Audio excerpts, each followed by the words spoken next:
Meaning ये दो ही मत पूछना, इस बार ट्रांसजेंडर के बारे में भी पूछना है। तो इसका मीनिंग थर्ड जेंडर या ट्रांसजेंडर की काउंटिंग फर्स्ट बार हुई। तो उन्होंने कहा कि ठीक है। तो फिर वापस अपना बैग उठा के चल पड़े। फिर रोका गया कि सिर्फ लोगों को ही नहीं गिन के आना है, उनके घरों की काउंटिंग भी करनी है, यानी हाउस सेंसस भी रहेगी,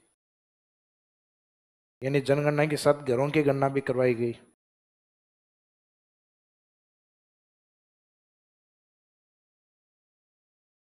फिर वही अपना पुराना रजिस्टर, यानी एक बड़ा सा रजिस्टर जिसमें पेज हुआ करता था, जिसमें जिन जिन पॉइंट के बारे में उनको पूछना होता, वो 18 20 या 25 जो भी पॉइंट होते, वो सारे उस एक पेज में होते। लंबा सा पेज होता और मोटा सा रजिस्टर रखना पड़ता उसके अंदर, क्योंकि पूरे एरिया की जनसंख्या है, तो उसके लिए पेज अधिक होते थे उसमें।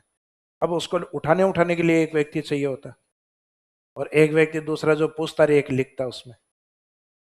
तो जैसे ही अपना पुराना बैग और रजिस्टर उठाना स्टार्ट किया, तो उन्होंने कहा कि इसको रख दो। ये आकाश टैब, टैब आता है ना, तो एक आईआईटी के द्वारा अपने आकाश टैब डेवलप किया गया, जिसमें पॉपुलेशन का प्रोग्रामिंग डाला गया, और उसके अंदर सारी जो जनगणना है वो एक तरीके से हम कहें मैनुअली तो थी, आदमी तो गया था, लेकिन पेपरलेस करवाई गई थी, बिना पेपर के करवाई गई। तो 2011 की जनगणना ऐसी है जो फर्स्ट पेपरलेस पॉपुलेशन सेंसस मानी जाती है। तो इसको पेपरलेस पे फर्स्ट माना जाता है। इसका मीनिंग पेपर पे नहीं हुई है। बाकी पहले रजिस्ट्री या पेपर में मेंटेन होती थी, फर्स्ट टाइम डिजिटल तरीके से। डिजिटल का मीनिंग है कि मैनुअली तो हुई है, लेकिन पेपरलेस कह सकते हैं। इस बार की पॉपुलेशन सेंसस जो होगी 2021 कंप्लीटली डिजिटल होगी, क्योंकि हम सब रजिस्टर्ड हैं किसके अंदर, आधार कार्ड के द्वारा। कि सर मेरा नहीं बना हुआ, तो तुम्हारा जन्म प्रमाण पत्र बना होगा। मीनिंग है कि आपके जो जन्म है वो संस्थागत हैं लगभग सभी के। भाई सन 2000 पहले जो लोग हैं, हो सकता था कि ग्रामीण क्षेत्रों में घर में, लेकिन वर्तमान में जिन बच्चों का, अब तो गाँव के अंदर ग्राम पंचायत में भी तय कर दिया है कि भाई वहाँ गाँव के अंदर कोई डिलीवरी हुई है तो रजिस्टर्ड किया जाए बच्चे को।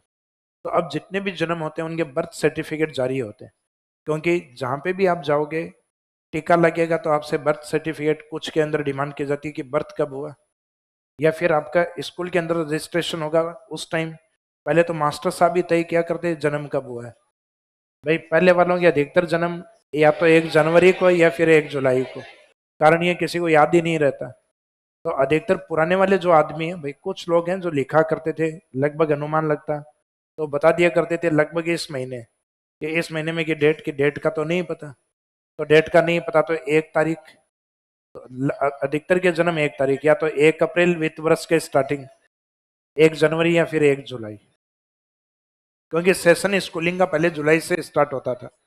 अब तो जैसे ही एक सेशन कंप्लीट होता है अप्रैल में, दूसरा सेशन लगभग 1 डेढ़ महीने चलता है, तभी लगभग अप्रैल या मई, मई हाफ में जाके छुट्टियां होती, यानी दूसरी क्लास का कुछ कुछ चीजें अपने को पढ़ा के और फिर होमवर्क देकर फिर छोड़ते हैं।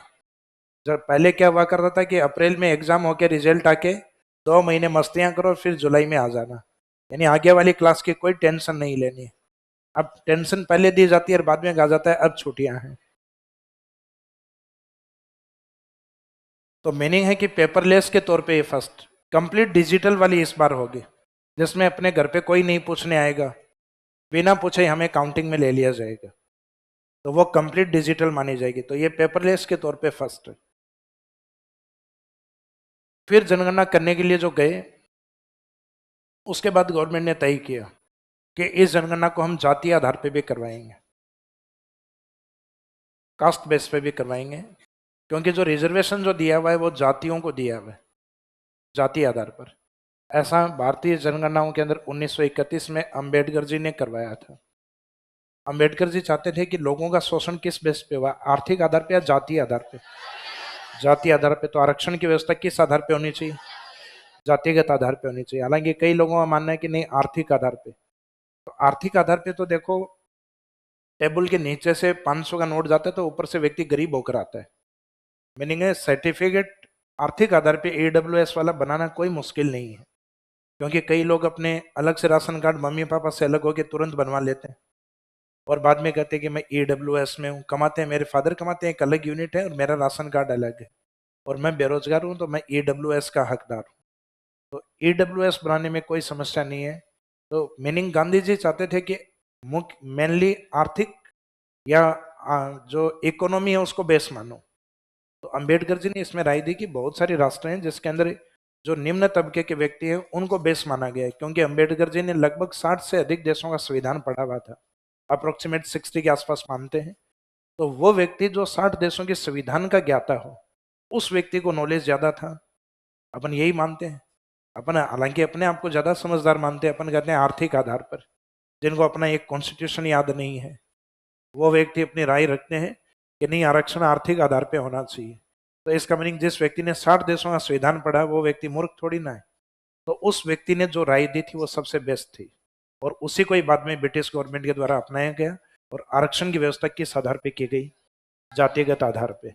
और 1931 के अंदर एक विवाद भी हुआ था गांधी जी और अंबेडकर के बीच में, और बाद में समझौता पूना पैक्ट करवाया गया था, पढ़ा है ना आपने? तो ये देश में कास्ट बेसिस पे फर्स्ट पॉपुलेशन सेंसस मानी जाती है 1931। उसके बाद में 2011 में पॉपुलेशन सेंसस के अंदर मीनिंग ये था कि 1931 में जो जाति जैसी थी उसको उतना रिजर्वेशन दे दिया गया। फॉर एग्जाम्पल, मुझे ध्यान नहीं अब किस जनजाति को किस जाति को कितना आरक्षण है। फॉर एग्जाम्पल 100% जनसंख्या है, उसमें शेड्यूल कास्ट एग्जाम्पल के तौर पे मान लो कि 12% है, एग्जाम्पल के तौर पे। तो उनको 12% है तो उन आरक्षण कितना दिया गया? 12%। जैसे शेड्यूल ट्राइब्स 8% है तो उनको कितना आरक्षण दे दिया गया? 8%। तो ये चाहते यही थे कि जो जाति पॉपुलेशन में जितना योगदान कर रही है अपना, उनको नौकरियों में भी और जो भी पद हों उनमें उतना ही आरक्षण दिया जाए। भाई अगर वो 100% में से 8% लोग हैं तो 100 नौकरियों में से 8 पद उनके रिजर्व किए जाए, ताकि ये सुनिश्चित किया जा सके कि कोई पॉलिसी बने तो उनके लोग भी उस पॉलिसी के अंदर रिप्रेजेंट रहें। भाई उन पदों पे अगर व्यक्ति नहीं आएंगे तो उनके समाज को रिप्रेजेंट कौन करेगा? तो इसलिए ये व्यवस्था की गई जाति आधार पे। तो इनको लगा कि अब एक लंबा टाइम पीरियड हो चुका है, जातियों के रेशो या अनुपात में चेंजेस आए होंगे। हो सकता है कोई अनुपात में बढ़ गई हो सकता है अनुपात में कोई कम हो गई हो। बढ़ गई है तो आरक्षण को थोड़ा उनका बढ़ा दिया जाए, कम हो गई तो उसके आरक्षण को थोड़ा कम कर दिया जाए। लेकिन आरक्षण एक ऐसा लालच है जो जितना है वो जाति भले ही परसेंटेज में कम हो गई हो, आरक्षण को कम नहीं होने देंगे। या तो ये व्यवस्था हर 10 ईयर के बाद में इनको रिव्यू करवाना चाहिए था स्टार्टिंग में, ताकि हमें आदत होती है शुरुआत से। ये कहा जाता है कि 10 साल बाद आप जितने भी होंगे आपके अनुपात आरक्षण को रिजर्वेशन को उस रेशियो में चेंज किया जाएगा। तो हम स्टार्टिंग से ही मेंटली इस चीज के लिए प्रिपेयर होते कि भाई हम 10% है, 9% हो गए तो आरक्षण 9% हो जाएगा, और जनसंख्या में अगर हम 13% चले गए तो आरक्षण कितना हो जाएगा? 13%। तो ये शुरुआत से हमें आदत नहीं डाली गई। अब 2011 में आके बात करते हैं कि जाति आधार पे काउंटिंग करवाई जाए। कांग्रेस ने ऐसा करवाया और रेशियो शायद कहीं ना कहीं बहुत ऊपर नीचे आ रहा था, यानी कुछ आरक्षण वो बढ़ने थे, कुछ बहुत कम होने थे। तो इन्होंने इन डेटाज को जारी नहीं किया। बीजेपी ने उस टाइम एलिगेशन लगाया कि वो जातीय जनगणना जनगणना जारी कर दी गई, जातीय जनगणना कास्ट बेसिस पे पॉपुलेशन है उसके डेटा को हाइड रखा गया। फिर बीजेपी वालों ने कहा कि वो डेटा में कुछ मिस्टेक है, उनको हम एनालिसिस करवा रहे हैं, वापस रिव्यू करवा के फिर जारी करेंगे। फिर इतने में चलते चलते 2014 आ गए और मोदी जी आ गए। मोदी जी आते ही कांग्रेस वालों ने कहा कि वो हमने रिव्यू करवा लिया था, वो डेटा तैयार पड़े हैं और आप जरा बताना कि वो डेटा कितने हैं। तो मोदी जी ने कहा कि हमें भी भाई इसमें मिस्टेक लग रही है, एक बार हम पुनर्समीक्षा करवाएंगे इसकी। तो इन्होंने वापस रिव्यू करवाया और रिव्यू करवाते 5 साल तो निकल गई 2019 तक। तो कांग्रेस ने कहा कि भाई अब तो हो गया होगा, 5 साल हो गए रिव्यू, अब तो बताओ लोग जाति आधार पे कितने हैं। तो कहा कि अब तो 2021 आने वाला है, आपने जो काउंट किया उसका कोई महत्व ही नहीं है, अब तो और भी चेंजेस आ गए होंगे, तो हम नई जनगणना के साथ नए डेटा जारी करेंगे। और अब वापस ये मुद्दा उठा चुनाव के टाइम। अभी मोदी जी से पूछा कि जाति आधार पे कौन सी जाति कितना परसेंट, तो मोदी जी ने कहा कि मेरे अनुसार 3 ही जातियां हैं, एक युवा, एक महिला और एक गरीब। अभी कुछ दिन पहले अपने किसी भाषण में कहा उन्होंने कि मेरे अकॉर्डिंग कोई जाति नहीं है, कोई धर्म नहीं है, मेरे लिए सब वर्ग एक समान है, मेरे को जिनका विकास करना है महिलाओं का, युवाओं का और गरीबों का, ये मेरे लिए 3 जातियां हैं। तो इसका मीनिंग है मोदी जी का स्टंट की वो जातीय जनगणना जारी नहीं करेंगे।